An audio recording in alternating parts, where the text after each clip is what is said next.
absorption costing and marginal costing.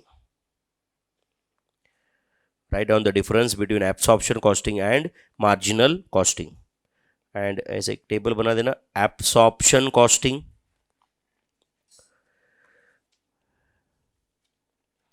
marginal costing.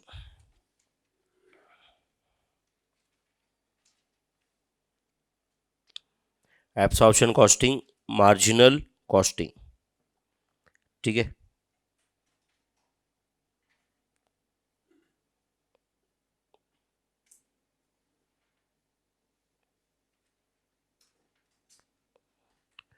हाँ चलो बताओ. एब्सॉर्प्शन कॉस्टिंग एक मेथड है या टेक्निक है? Method. Write down. Absorption costing is a method या absorption costing is a traditional method. Absorption costing is a traditional method used for recording the cost. For recording the cost. Absorption costing is a traditional method used for recording cost, comma accounting of cost. ये cost accounting के लिए use हो रहा है, बराबर है ना? तो मार्जिनल कॉस्टिंग से क्या कॉस्ट अकाउंटिंग होता है क्या? नहीं. क्या होता है? सिर्फ डिसीजन मेकिंग. तो first, marginal costing is a tool oblique technique used for managerial decision making.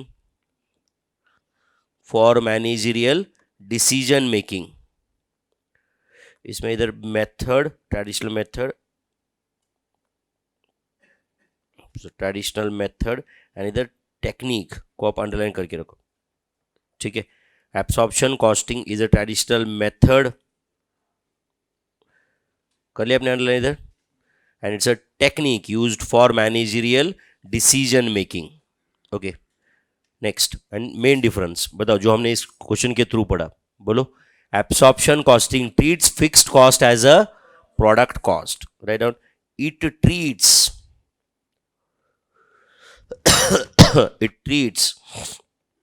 fixed cost as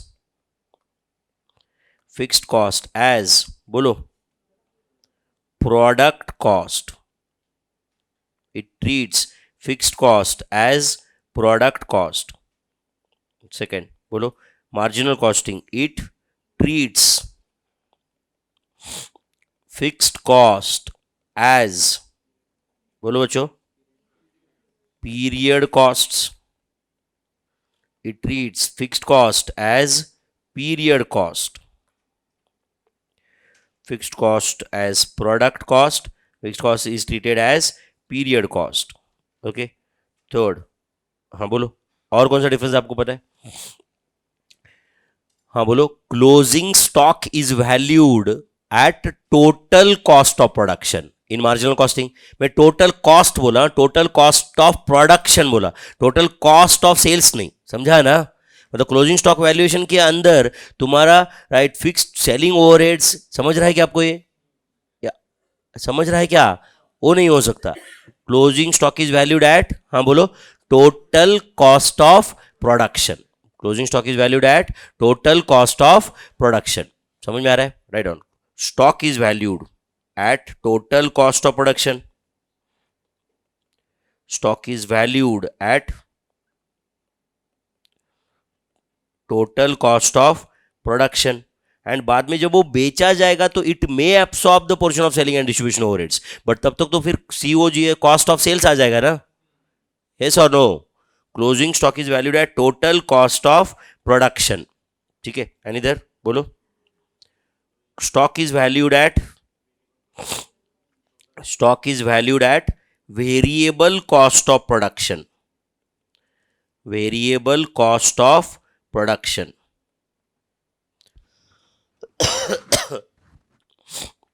तो stock is valued at total cost of production. यहां पे ऐसे लिख सकते हैं हम, therefore stock value is, देखो मैं क्या लिख रहा हूं, stock value is रिलेटिवली मतलब कंपैरेटिवली, हाँ बोलो, higher than what, marginal costing. And either therefore stock value is relatively lower than absorption costing. तो ये क्लोजिंग स्टॉक वैल्यूएशन का डिफरेंस था. चलो और बताओ difference between absorption costing and marginal costing में. बोलो.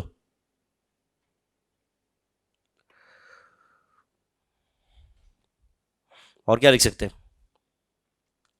ओके, ये डिफरेंस है, क्या बताओ. Absorption costing will show higher profit. Absorption costing will show higher profit as compared to marginal costing. हमेशा हायर होता है क्या? when number of units produced during the period, देखो बोर्ड पे कैसे लिख रहा हूं मैं, number of units produced during the period are more than number of units sold during the period, are more than number of units, बोलो, sold during the period. अगर ऐसा एडजस्टमेंट रहेगा तो absorption costing will show higher profit. Number of units produced during the period are more than number of units sold during the period. Produced ज़्यादा है, समझ रहा है, समझो 10,000 प्रोड्यूस्ड है, 6,000 सोल्ड है, तो सीधी सी बात है there is a closing stock and closing stock valuation में डिफरेंस आएगा, करेक्ट और नॉट? तो absorption costing will show higher profit, yes or no? तो marginal costing, can marginal costing show higher profit? Marginal costing will show ऐसे लिख देना, इधर absorption costing will show नहीं लिखा है मैंने, तो मार्जिनल कॉस्टिंग विल शो, हाँ बोलो, higher profit as compared to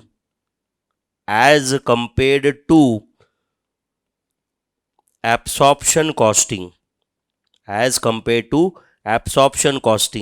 when marginal costing will show higher profit as compare to absorption costing, when, कब रहेगा बोलो?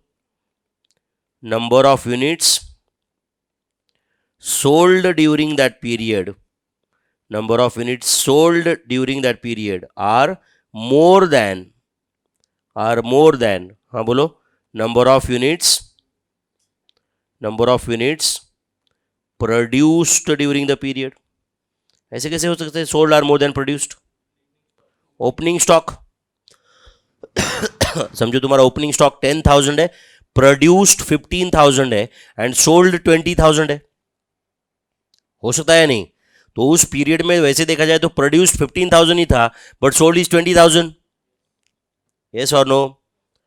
सो because of that there will be difference in valuation of opening stock also, and because of that adjustment marginal costing will show higher profit. Simple, अभी जो हमने question solve किया उसमें absorption costing profit ज्यादा दिख रहा था, बट अगले साल अब एब्सॉर्प्शन कॉस्टिंग से ओपनिंग स्टॉक वैल्यूएशन भी तो ज्यादा है ना, क्योंकि वो पिछले साल का फिक्स कॉस्ट भी ले आ चुका है, करेक्ट है? जबकि मार्जिनल कॉस्टिंग ने जो पिछले साल का क्लोजिंग स्टॉक अभी इस पीरियड में पुल किया है, उसमें ओपनिंग स्टॉक वैल्यू में सिर्फ वेरिएबल कॉस्ट ऑफ प्रोडक्शन है, तो it will make a difference to the valuation of opening stock also. Therefore marginal costing will show higher profit when number of units sold during the period are more than number of units produced during the period. Hope you understood this. बोलो, और कोई difference पता है आपको absorption marginal का? ये चार difference समझे आपको अच्छे से, यस और नो? पहला पॉइंट क्या था बोलो? Absorption costing is a traditional method of costing used for recording of cost. Marginal costing is a tool और technique used for managerial decision making. Fixed cost is treated as product cost, fixed cost is treated as period cost. Closing stock is valued at, बोलो, total cost of production. Closing stock is valued at variable cost of production. Absorption costing will show, हाँ बोलो. Higher profit when number of units produced during the period are more than number of units sold. Marginal costing will show higher profit when number of units sold during the period are more than number of units produced during the period. And last point you can say, absorption costing rewards the production. Absorption costing rewards the production. मतलब यहां पे जितना production ज्यादा होगा उतना तुम profitability की तरफ बढ़ रहे हो, क्योंकि प्रोडक्शन ज्यादा होगा तो हर यूनिट में क्लोजिंग स्टॉक वैल्यू कम होगा. इसकी वजह से तुम सेल भी नहीं किए तो भी सीधी सी बात है, क्लोजिंग स्टॉक वैल्यू इस पीरियड का फिक्स कॉस्ट तो आगे लेके जाने वाला है ना. तो जितना ज्यादा प्रोड्यूस करोगे उतना टोटल कॉस्ट पर यूनिट कम होते जाएगा एंड प्रॉफिट मार्जिन बढ़ेगा तुम्हारा. तो it rewards the production, where as marginal costing rewards the sales. समझता है क्या?